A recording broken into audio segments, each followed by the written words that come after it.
ओम शांति। आज साकार मुरली 16 जुलाई 2025 में बाप दादा के मधुर महावाक्य हैं मीठे बच्चों के लिए। बाबा कहते हैं, बच्चे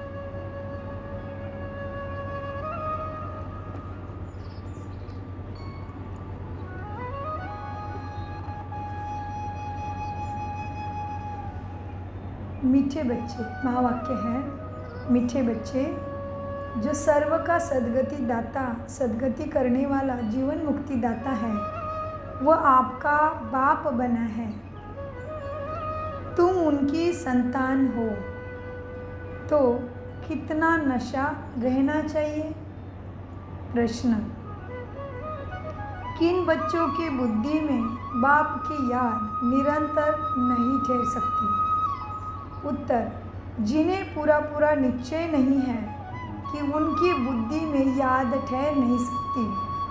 हमको कौन सिखला रहे हैं, यह जानते नहीं तो याद किसको करेंगे? जो यथार्थ पहचान कर याद करते हैं उनके ही विकर्म विनाश होते हैं। बाप स्वयं ही आकर अपनी और अपने घर की यथार्थ पहचान हम बच्चों को देते हैं। ओम शांति। अब ओम शांति का अर्थ तो सदैव बच्चों को याद ही होगा। तो अपने आप को देखना है कि मैं ओम शांति के अर्थ में स्थित होना सीख गया हूँ। क्या कहते हैं बाबा? ओम शांति का अर्थ तो सदैव बच्चों को याद होगा। हम आत्मा है, हमारा घर निर्वाण धाम व मूल वतन। बाकी भक्ति मार्ग में मनुष्य जो भी पुरुषार्थ करते हैं उनको पता नहीं कहाँ जाना है, सुख किस में है, दुख किस में है, कुछ भी पता नहीं। यज्ञ, तप, दान, पुण्य, तीर्थ आदि करते सीढ़ी नीचे उतरते ही आते हैं। अभी तुमको ज्ञान मिला है तो भक्ति बंद हो जाती है। घंटे घड़ियाल आदि व वातावरण सब बंद। नई दुनिया और पुरानी दुनिया में फ़र्क तो है ना। नई दुनिया है पावन दुनिया। तुम बच्चों की बुद्धि में है सुखधाम। सुखधाम को स्वर्ग, दुखधाम को नरक कहा जाता है। मनुष्य शांति चाहते हैं परंतु वह कोई भी जा नहीं सकते हैं।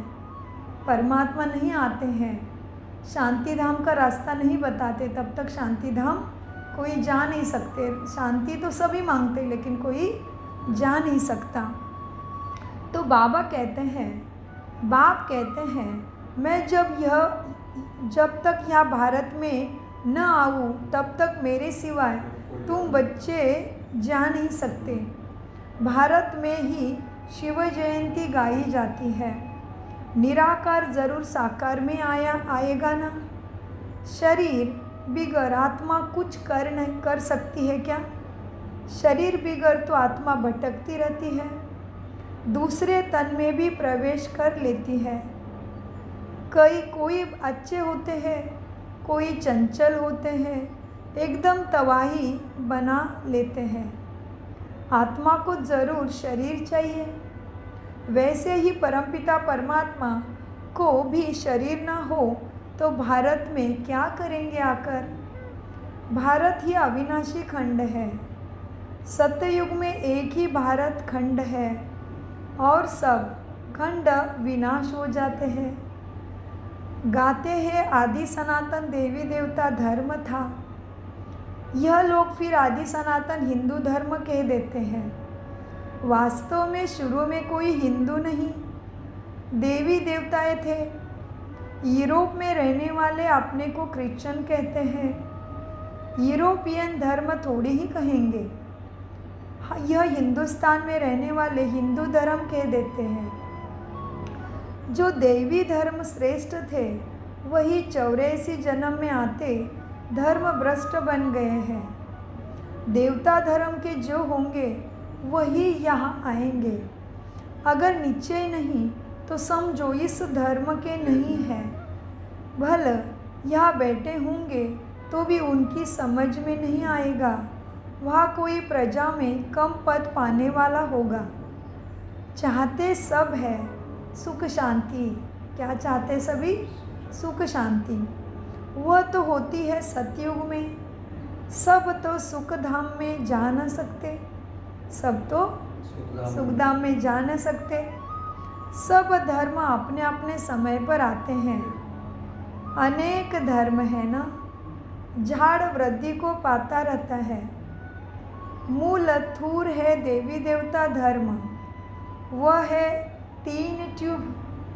मुख्य है देवी देवता। 3 ट्यूब कौन सी निकली देवी देवता धर्म से? क्या है? बाबा ने कौन से धर्म की स्थापना की? 3। हाँ, 3 धर्म की स्थापना कौन सी की? और ब्राह्मण और क्षत्रिय। बाबा कहते हैं मूल थूर है, माना मुख्य है देवी देवता धर्म, फिर है 3 ट्यूब। स्वर्ग में तो यह हो न सके। दोपहर से लेकर नए धर्म निकलते हैं। इनको वैरायटी ह्यूमन ट्री कहा जाता है। विराट रूप अलग है, विराट रूप अलग है। यह वैरायटी धर्मों का झाड़ है। किस्म किस्म है मनुष्य में। तुम जानते हो कितने धर्म हैं? सत्ययुग आदि में एक ही धर्म था, नई दुनिया थी। बाहर वाले भी जाते हैं। भारत ही प्राचीन बहिष्ठ था, बहुत साहूकार था, इसीलिए भारत को बहुत मान मिलता है। कोई साहूकार गरीब बनता है तो उस पर तरस खाते हैं। बेचारा भारत क्या हो पड़ा है, यह भी ड्रामा में पाठ है।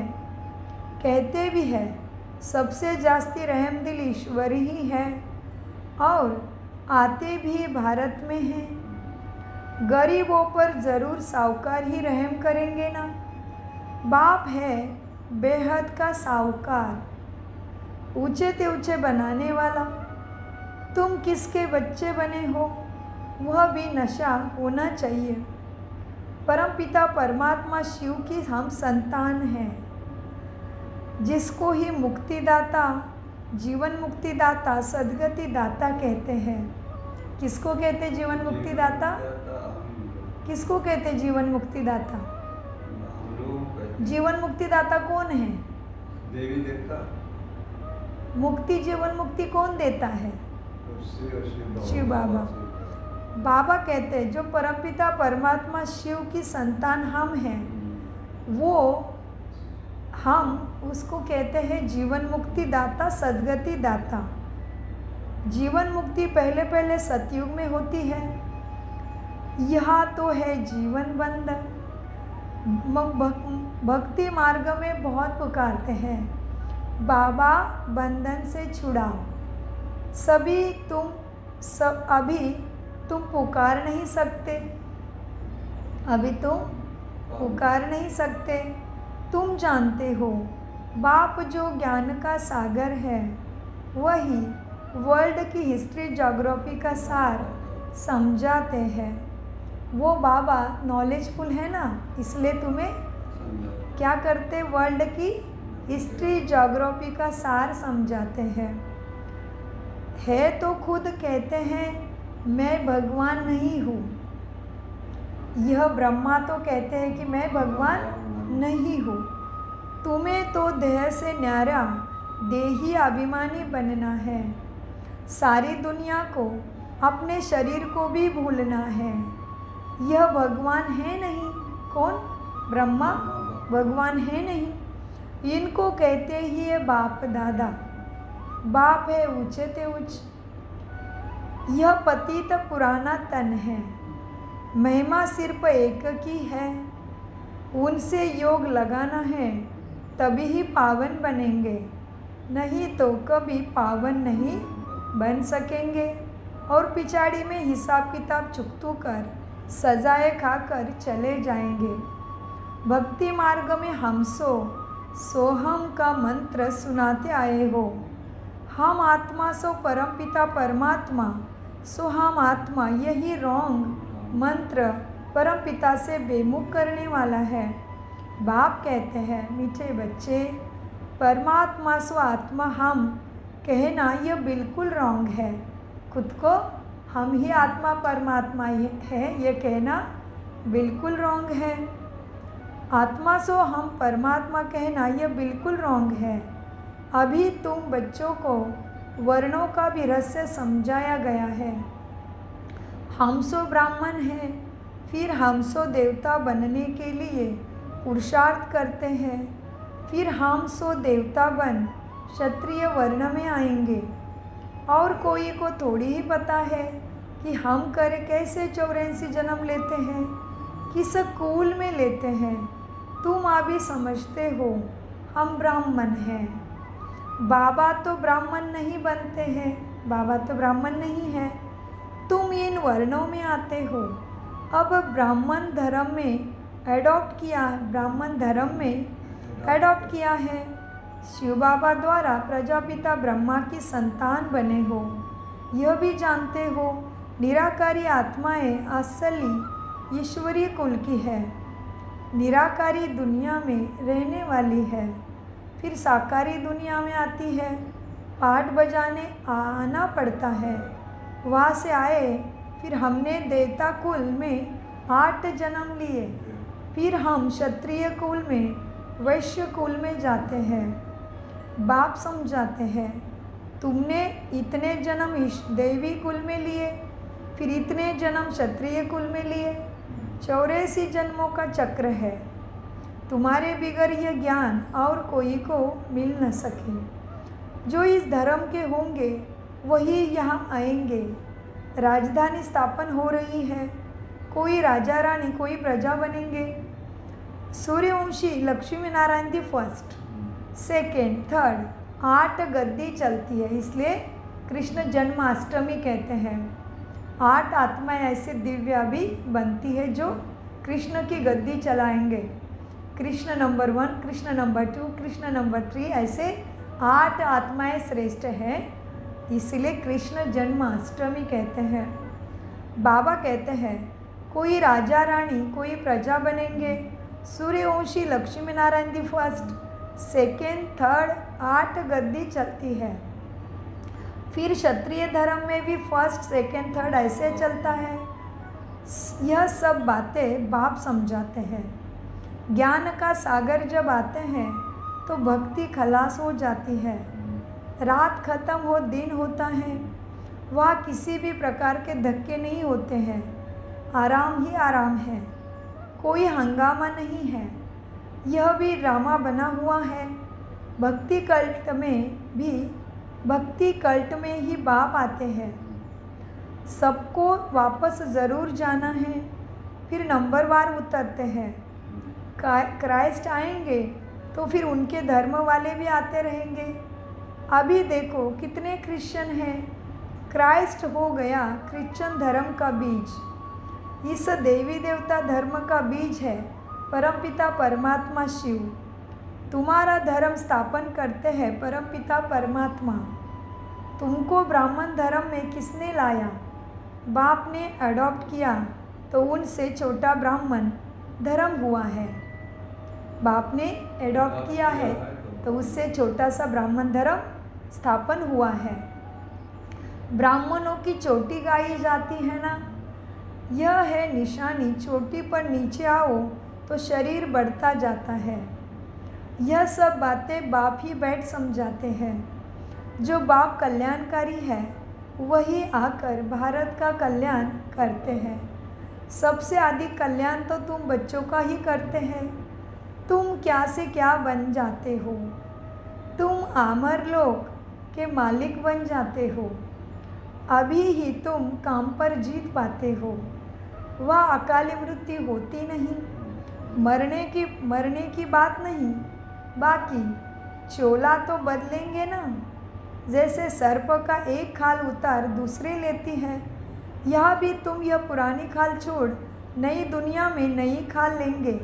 सतयुग को कहा जाता है गार्डन ऑफ फ्लावर्स। अभी कभी कोई कुवचन वहाँ नहीं निकलता। यहाँ तो है ही कुसंग, माया का संग है ना, इसलिए इनका नाम ही है रौरव नरक। जगह पुरानी होती है तो म्यूनसिपाल्टी वाले पहले से ही खाली करा देते हैं ना। बाप भी कहते हैं बच्चे, जब पुरानी दुनिया होती है तब हम आते हैं। ज्ञान से सद्गति हो जाती है। ज्ञान से क्या होना है? सद्गति। राजयोग सिखाया जाता है। भक्ति में तो कुछ भी नहीं है। हाँ, जैसे दान पुण्य करते हैं तो अल्पकाल के लिए सुख मिलता है। राजाओं को भी सन्यासी लोग वैराग्य दिलाते हैं। यह तो कागविष्टा समान सुख है। अभी तुम बच्चों को बेहद का वैराग्य सिखाया जाता है। बाबा क्या सिखाते हैं? बेहद का वैराग्य सिखाया जाता है। यह है ही पुरानी दुनिया। अब सुखधाम को याद करो, फिर वाया शांति धाम यहाँ आना है। दिलवाड़ा मंदिर में हुबेहूब तुम्हारा इस समय का यादगार दिखाया है। सब कुछ दिखाया, आदिदेव देवी देवता सब कुछ स्वर्ग का पूरा बनाया है। मधुबन में ही है, राजस्थान माउंट आबू में दिलवाड़ा मंदिर है। तो बाबा कहते हैं इसीलिए देखो, परमात्मा ने भी जब ब्रह्मा बाबा को 14 वर्ष की भट्टी पाकिस्तान में पूरी हो गई, कराची में दादियों की और बाबा की पूरी भट्टी बन गई। दादियाँ और बाबा पूरे पक्के बन गए आत्मा परमात्मा के ज्ञान में, और परमात्मा के मार्ग पे चलने के लिए पक्के हो गए। तभी बाबा ने आदेश दिया, अभी अपने भारत भूमि चले जाओ, वहाँ पे तुम्हें सेवा करनी है। तो बाबा फिर आए तो दादी को भेजा था, ब्रिजेंद्रा दादी को भेजा था, सब तरफ जाके देखो कि भारत में कौन सी जगह पे हम रह सकते हैं। तो फिर सब तरफ देख के दादी ने मधुबन माउंट आबू में राजा की कोठी थी, उधर कोई महाराजा का जगह खाली था, तो वो फिर ब्रह्मा कुमारी को दे दिए, और उसी पे फिर मधुबन अभी बैठा है। जो मधुबन है वो सब कुछ परमात्मा के प्रेरणा से बना है। इसीलिए तो शायद शास्त्रों में कहा है, जब महाभारत लड़ाई लगती है तब कौरव, पांडव और यादव तीनों सेना है, लेकिन पांडव क्या होंगे? पहाड़ पे जाके गल मरेंगे। माना एक तो मधुबन भी पहाड़ की निशानी हो गई, और हमारी ऊंची अवस्था की भी निशानी पहाड़ ही है। ऊंची अवस्था माना संपूर्ण आत्माभिमानी बन के बाबा की याद में, प्रकाश में खो जाने वाले। तो ऊंची अवस्था हो गई ना, ऊपर वाले के साथ मन बुद्धि लगी है और हम भी ऊपर के हैं, तो ऐसे आत्मा अभिमानी स्थिति में रहना। माना पांडव क्या करेंगे? पहाड़ों में जाके गल मरेंगे। माना उनको किसी ने मारा नहीं है, ये उसमें से अपने को शिक्षा लेनी है। ये अभी हमारी दादियों की, ब्रह्मा बाबा की और हम सबकी जो स्थिति बनेगी उसका गायन है कि पांडव पहाड़ पर जाके गल मरते, कोई उनको मारता नहीं है। माना हमारे योग की उच्च अवस्था में, आत्माभिमानी अवस्था में बाबा की याद में शरीर को त्याग देना। सो इसीलिए बाबा ने क्या बोला? बराबर दिलवाड़ा मंदिर में हुबेहूब तुम्हारा इस समय का ही यादगार है। नीचे सब तपस्या में बैठे हैं, ऊपर में है स्वर्ग, नहीं तो स्वर्ग कहाँ दिखाए। मनुष्य मरते हैं तो कहेंगे स्वर्ग पधारा। स्वर्ग को ऊपर में समझते हैं, परंतु ऊपर में कुछ है नहीं। भारत ही स्वर्ग, भारत ही नरक बनता है। ये मंदिर भी पूरा यादगार है ना, तो यादगार है मतलब होकर गए थे, इसीलिए याद बनाई।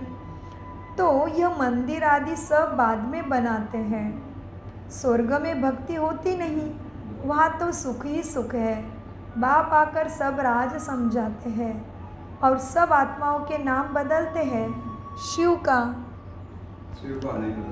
का नाम नहीं बदलता, और सब आत्माओं के नाम बदलते हैं, शिव का नाम नहीं बदलता। उनका अपना शरीर है नहीं, शरीर बिगड़ पड़ाएंगे कैसे? प्रेरणा की तो कोई बात नहीं है। प्रेरणा का अर्थ है विचार। हाँ, प्रेरणा का अर्थ है विचार। ऐसे डायरेक्ट नहीं दे सकते, बाबा को वाणी में आके हमें सिखाना पड़ेगा, तभी बाबा हमारे बुद्धि में ऐसे ज्ञान रत्नों डाल सकते हैं। तभी हम उसके ऊपर विचार सागर मंथन करके अपने धारणा से धारणा में अपने संस्कारों में सत्वप्रधानता ला सकते हैं। इसलिए बाबा कहते बच्चे शरीर बिगड़ कैसे पढ़ाएंगे, प्रेरणा की तो बात ही नहीं। प्रेरणा का अर्थ है विचार, ऐसे नहीं ऊपर से प्रेरणा करेंगे और पहुंच जाएंगे, इसमें प्रेरणा की कोई बात नहीं। जिन बच्चों को बाप की ही पूरी पहचान नहीं, पूरा निश्चय नहीं, उनके बुद्धि में याद भी ठहरेगी नहीं। हमको कौन सिखलाते हैं वह जानते नहीं हैं। हाँ, हमको कौन सिखला रहे हैं वह जानते नहीं तो याद किसको करेंगे। बाप की याद से ही तुम्हारे विकर्म विनाश होंगे। जो जन्म जन्मांतर लिंगों को ही याद करते हैं, समझते हैं यही परमात्मा है। अभी उनका यह लिंग जो चिन्ह है, शिव लिंग, वो उनका चिन्ह है, वो परमात्मा नहीं है, क्योंकि वो तो निराकार है ना, साकार नहीं है। बाप कहते हैं मीठे बच्चे, मुझे भी प्रकृति का आधार लेना पड़ता है, नहीं तो तुमको सृष्टि चक्र का राज में कैसे समझाऊं। यह है रूहानी नॉलेज। रूह को ही यह नॉलेज मिलती है। यह नॉलेज एक बाप ही दे सकते हैं। पुनर्जन्म तो लेना ही है। सब एक्टर को पाठ मिला हुआ है। निर्वाण में कोई भी जा ना सकता, निर्वाण धाम में कोई भी नहीं जा सकता। मोक्ष को पा नहीं सकते। जो नंबर 1 विश्व के मालिक बनते हैं वही 84 जन्म में आते हैं। चक्र जरूर लगाना है। मनुष्य समझते मोक्ष मिलता है। कितने मतांतर है। वृद्धि को पाते ही रहते हैं, वापस कोई जाते नहीं। बाप ही 84 जन्मों की कहानी तुम्हें बताते हैं। तुम बच्चों को पढ़कर फिर सबको पढ़ाना है। ये रूहानी नॉलेज तुम्हारे सिवाय और कोई दे भी नहीं सकते। तो देखो बाबा ने हमें कितना ऊंचा बनाया है। ये नॉलेज बाबा कहते तुम्हारे सिवाय कोई दे भी नहीं सकता। तो बाबा ने हमें क्या बनाया? भगवान ने हमें मास्टर भगवान बनाया। भगवान ने हमें मास्टर सद्गति दाता, सुख दाता, शांति दाता बनाया। भगवान ज्ञान के सागर ने हमें मास्टर ज्ञान सागर बनाया। तो आपने आपको चेक करना है, मुझे इतनी नशा रहती है, मेरे स्मृति में रहता है मुझे कौन मिला है। जिस तरह से सारे सगे संबंधी याद रहते हैं, उस तरह से बाबा के साथ मैंने सारे रिश्तों का संबंध का प्यार लिया है। मैंने बाबा को अपने सारे रिश्तों में समझा है, उसके साथ सारे रिश्ते मैंने जोड़े हैं। देखो, क्योंकि बाबा तो इतना ऊंचा बनाता है हमें। बाबा कहते तुम्हारे सिवाय ये ज्ञान कोई दे भी नहीं सकता। तो हम क्या हो गए? मास्टर भगवान हो गए ना।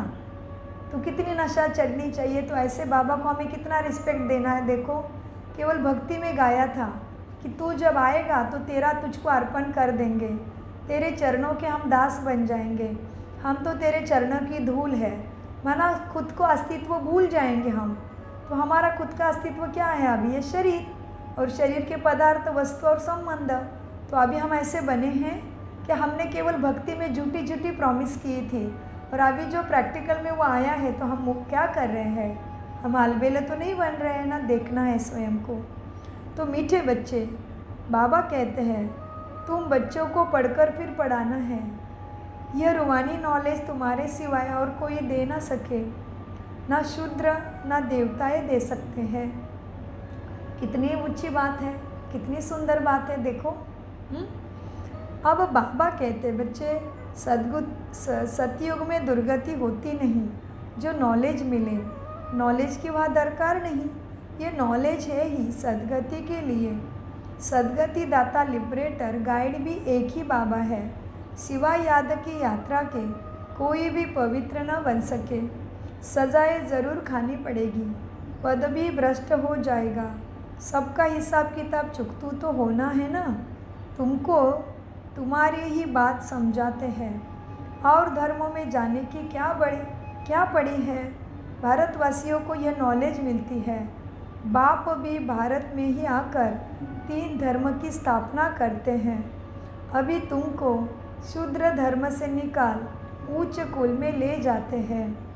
वह है नीच पतित कुल। वह है अभी कैसा कुल है सबका? पतित बन गए सभी, तमो प्रधान है इसलिए। वह है नीच पतित कुल। अब पावन बनाने के लिए तुम ब्राह्मण निमित्त बनते हो। सबको पावन बनाने के लिए निमित्त बनना है, तो खुद को देखना है कि हम सच में पावन बन रहे हैं। बने तो कितने % बने हैं? सर्वगुण संपन्न बने हैं। 16 कला मेरे में आ गई है। संपूर्ण निर्विकारी है। अहिंसा परमो धर्म हुआ है। देखना है अपने आप को।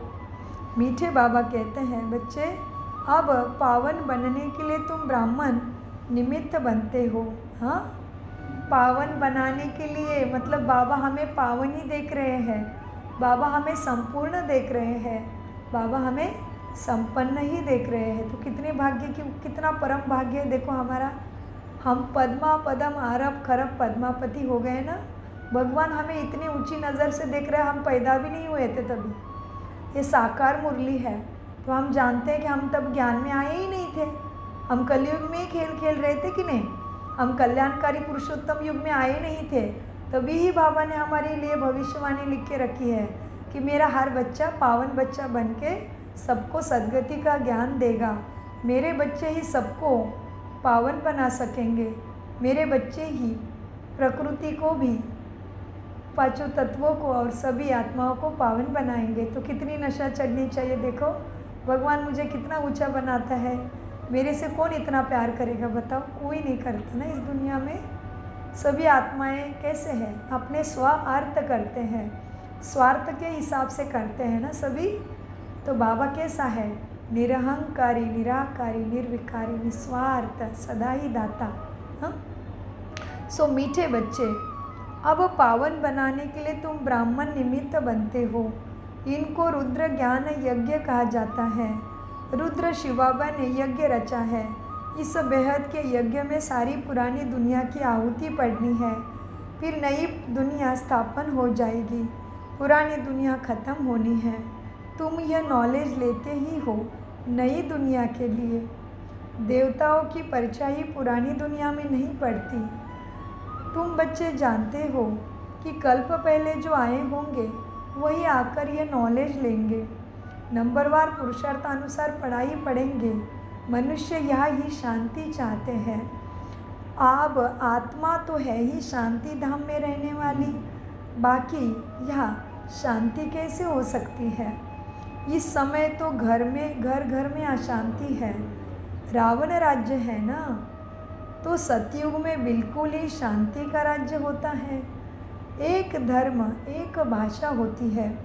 अच्छा, मीठे मीठे सिकिलदे बच्चों प्रति माता पिता बाप दादा का याद प्यार और गुड मॉर्निंग। रुहानी बाप की रुहानी बच्चों को नमस्ते। हम रुहानी बच्चों की रुहानी बाप दादा को याद प्यार गुड मॉर्निंग नमस्ते। प्यारे बाबा नमस्ते। बाप दादा माना शिव बाबा और ब्रह्मा बाबा भी। हम है सत्य बुद्धि से पूरे बाबा के ज्ञान को समझते, धारण करते और कराते। धारणा के लिए मुख्य सार, इस पुरानी दुनिया से बेहद का वैरागी बन अपनी देह को भी भूल शांति धाम और सुख धाम को याद करना है। जी बाबा, क्या करना है? अपने देह को भी भूल शांति धाम और सुख धाम को याद करना है। जी बाबा, निश्चय बुद्धि बन याद की यात्रा में रहना है। जी बाबा, निश्चय बुद्धि बन याद की यात्रा में रहना है। हम सो सोहम के मंत्र को यथार्थ समझकर ब्राह्मण सो देवता बनने का पूरा पुरुषार्थ करना है। सभी को यथार्थ और हमसों का यथार्थ अर्थ सभी को समझाना है। वरदान, अंतर्मुक्ता के अभ्यास द्वारा अलौकिक भाषा को समझने वाले सदा सफलता संपन्न भव। लेते हैं वरदान। अंतर्मुक्ता की अभ्यास द्वारा अलौकिक भाषा को समझने वाले सदा सफलता संपन्न भव। कितना सुंदर है वरदान। हाँ, तो देखना है मेरी अंतर्मुक्ता कितनी है और मुझे अलौकिक भाषा टचिंग अमृत वेला में, मुरली में, ट्रैफिक कंट्रोल में भोजन खाते टाइम बाबा की याद में और नुमा शाम में, और रात को सोते टाइम बाबा को चाट देते, तभी मेरी कितनी अंतर्मुखता गहरी है, जो बाबा की अलौकिक भाषा मुझे कितनी याद रहती है। मुरली, धारणा, गुण, ज्ञान, शक्तियाँ। सो बाबा वरदान के विस्तार में क्या कहते हैं देखते हैं। जितना जितना आप बच्चे अंतर्मुखी स्वीट साइलेंस स्वरूप में स्थित होते जाएंगे, उतना नयनों की भाषा, भावना की भाषा और संकल्प की भाषा को सहज समझते जाएंगे। यह 3 प्रकार की भाषा रूहानी योगी जीवन की भाषा है। यह अलौकिक भाषाएं बहुत शक्तिशाली है। समय प्रमाण इन तीनों भाषा द्वारा ही सहज सफलता प्राप्त होगी। इसीलिए अब रूहानी भाषा के अभ्यासी बनो। कितनी सुंदर है वरदान का विस्तार। अभी कौन से भाषा का अभ्यासी बनना है? रूहानी। डायरेक्ट परमात्मा से टचिंग आएगा, क्या योग्य है, क्या करना है, क्या नहीं करना है, माना रूहानी भाषा। इसलिए अब रूहानी भाषा के अभ्यासी बनो। और बाबा के कमरे में जाने से भी, दादियों से भी, मम्मा से भी, ब्रह्मा बाबा से भी हमें रूहानी भाषा ही मिलती है। हमारे बड़े सीनियर हैं सभी रति महारथी, उनसे भी हमें रूहानी दृष्टि मिलती है, तो वो भी रूहानी भाषा ही है। अभी रक्षाबंधन आ रहा है, श्री कृष्ण जन्माष्टमी आ रहा है, तो रक्षाबंधन में कितनी प्यारी रक्षाबंधन का प्रोग्राम रहता है ना हमारे पाठशालाओं में, सेंटरों में, तो कितनी दृष्टि प्यार से देते हैं और हमें कितना पावर का अनुभव होता है ना। तो राखी बांधते टाइम में हमें कितनी पावरफुल दृष्टि देते हैं ना हमारे सीनियर। क्योंकि मेरा भी बहुत अच्छा अनुभव है। हम ज्ञान में आए थे, 4 महीने हुए थे, हमें मुरली बिल्कुल समझ में नहीं आती थी और हमारा भोजन बहुत अशुद्ध था। पहले ज्ञान में आने से पहले सब कुछ खाते थे हम, क्योंकि घर से सिखाया था। घर में हमारे बकरी पालन, मुर्गी पालन, सब कुछ पालते हैं घर में, तो जो घर में पाला जाता है वो तो ज़रूर खाना सिखाएंगे। तो इस तरह से हमारे घर में सिखाया था कि ये नहीं खाओगे तो आपको शक्ति नहीं आएगी, आपका शरीर स्ट्रांग नहीं बनेगा। तो हमारा भोजन बहुत अशुद्ध था। फिर क्या हुआ, डॉक्टर निर्मला जी आए थे थाईलैंड बैंकॉक में, और रक्षाबंधन था, और दीदी ने हमें हाथ में राखी बांधी और हमें बहुत पावरफुल दृष्टि दी। तो भी हमें अंदर में इतना गहरा संकल्प आया कि मुझे अशुद्ध भोजन, तमसी भोजन नहीं करना है, क्योंकि मैं तो नर से नारायण, नारी से श्री लक्ष्मी बनने वाली आत्मा हूँ ना। तो मैं देवी देवताओं को आगे ऐसा भोजन नहीं लगाती हूँ। मैं देवी देवताओं को प्याज डाला हुआ प्रसाद भी नहीं चढ़ाती हूँ, सब कुछ मीठा मीठा चढ़ाते हैं। और किसी भी देवी देवताओं के मंदिर में नॉनवेज का भोजन, अशुद्ध भोजन नहीं लगता है। तो मुझे दीदी के दृष्टि से पावर मिला, अपने आप संकल्प बदल गए। तो इसीलिए बाबा कहते हैं वरदान के विस्तार में कि इसीलिए अब रूहानी भाषा के अभ्यासी बनो। स्लोगन, आप इतने हल्के बन जाओ जो बाप आपको अपनी पलकों पर बिठाकर साथ ले जाएंगे।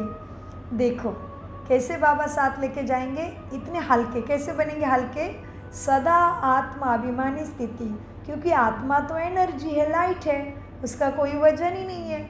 लाइट का कोई वजन होता है क्या? तो बाबा क्या कहते हैं, तो क्या है स्लोगन की गहराई? बाबा कहते हैं आप इतने हल्के बन जाओ जो बाप आपको अपने पलकों पर बिठाकर साथ ले जाएंगे। तो करना है ना प्रॉमिस अपने आप को, जाएंगे ना बाबा के पलकों पर बैठ के।